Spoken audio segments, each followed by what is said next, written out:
N'oubliez jamais que ici, comme je le disais en commençant mon propos, maintenant que je dois l'achever, vous portez un peu de la France. Ça veut dire que vous portez un peu de son exigence, de ses valeurs et de ses principes dont la région a tant besoin, mais que vous portez aussi de son formidable goût de l'avenir, capacité à semer, à faire vivre.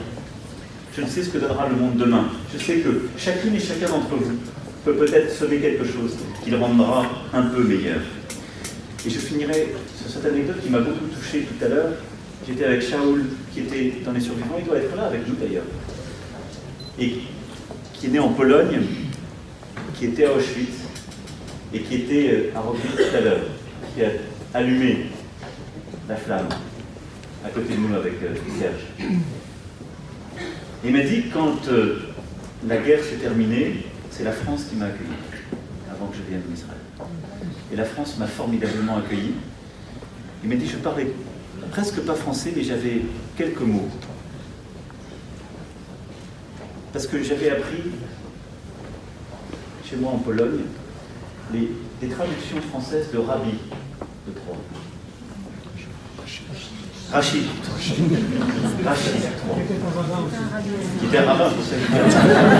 Rabbi Rachid, mais se dire que un rabbin médiéval de la ville de Troyes a pu, à un moment donné, semer quelque chose qui a permis à un enfant juif polonais de saisir une main tendue alors qu'il n'avait plus rien et de le dire 70 ans après un président de la République française a revenu.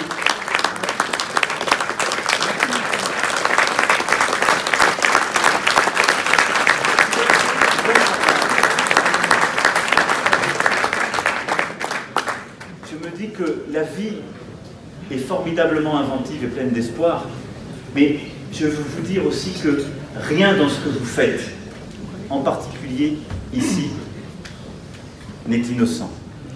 Et peut-être que vous serez chacune et chacun le Rachid de Troyes, du Shaul qui n'est pas né. Pensez-y à chaque fois, parce que vous vivez dans des lieux d'histoire, et sans doute à un moment où on fait l'histoire. C'est ça aussi un peu de votre place ici. Alors merci à toutes et tous. Vive la République!